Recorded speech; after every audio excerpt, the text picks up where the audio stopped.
Yeah, chew it and then swallow.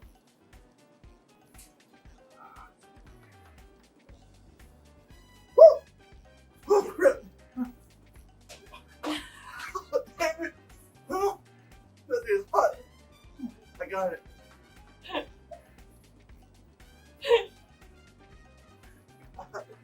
Whoa! Oh, I need that beer now. No. You gotta suffer some. Oh.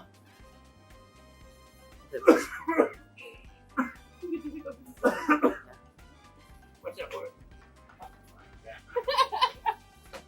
Come on. Okay. I need that beer now. I need it.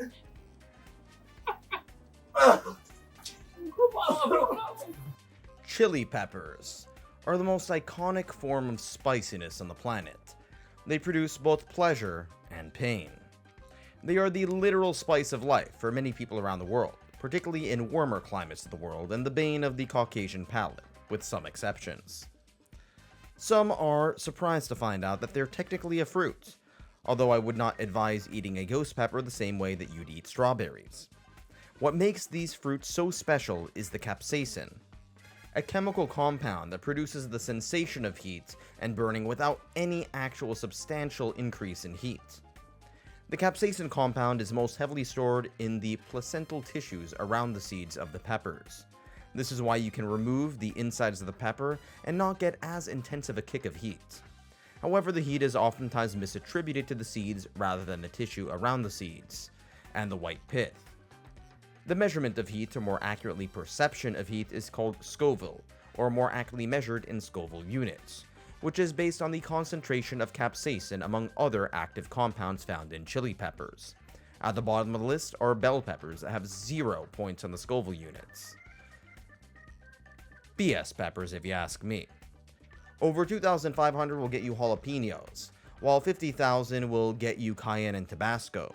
100,000 plus will get you habaneros and Scotch bonnet peppers, and beyond that, you're just getting pain for the sake of pain. This may have been an evolutionary adaptation on the part of the plants to prevent peppers from being eaten by insects that aren't good pollinators.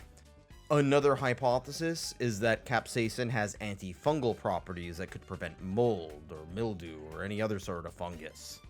Another hypothesis states that chili pepper-bearing plants prefer birds to eat their seeds, and in turn disperse their seeds, than mammals.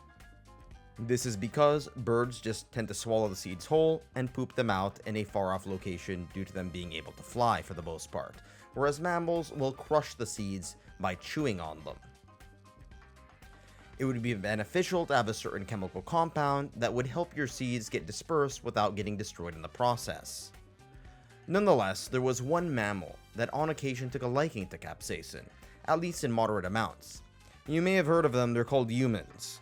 Like so many foods that took the world by storm during the modern age, all chili peppers are native to the Americas. That means that throughout much of human history before Columbus's voyage, the people in what are now India did not have chili peppers for their curry, and Thai chilies were not in Thailand.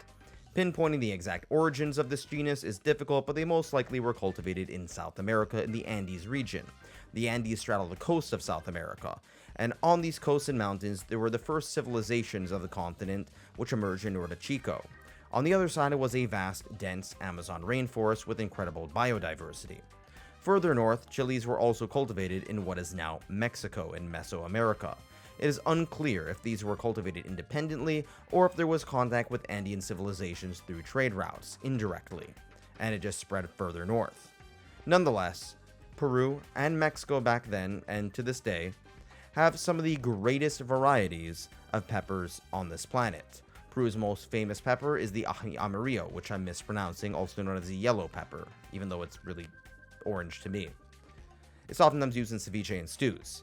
Mexico's most famous pepper internationally is probably the jalapeno, and is arguably the most famous pepper of all.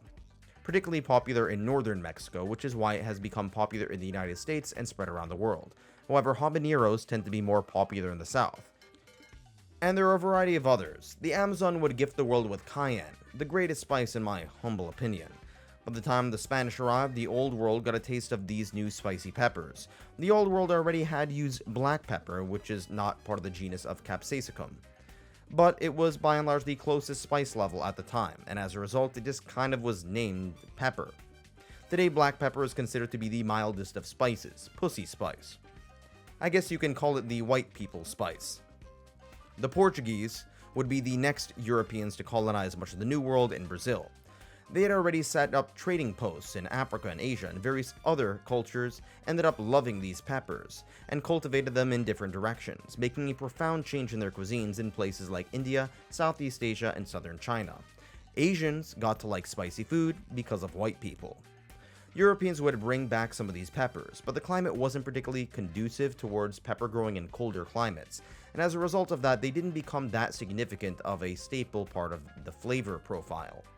This general trend may explain why there's a stereotype of white people supposedly not liking spicy food, or at the very least having less tolerance for it, since the climates would make it harder to grow spicy peppers, and therefore people wouldn't be accustomed to it.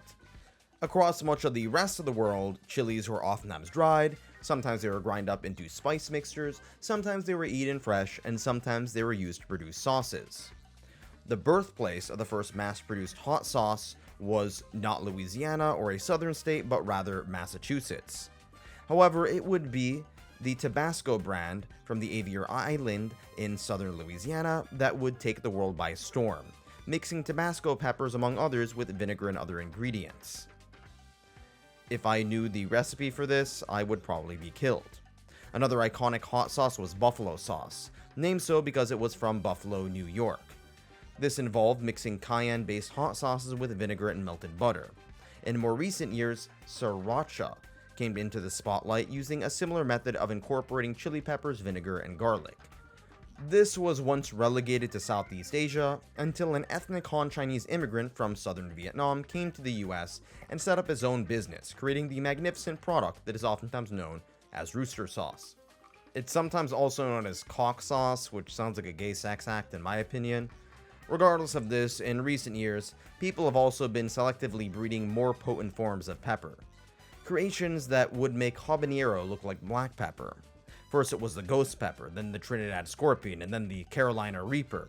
Stuff that looks less like a fruit and more like one of Satan's turds. Peppers have also been used to produce a variety of pepper spray and tear gas, as well as medicine. Chilies are probably the most peculiar of plants that we've domesticated. We have in many ways bred them to produce more pain, but in the eyes of so many, or more accurately the tongues of so many, they produce so much pleasure. Thanks for watching.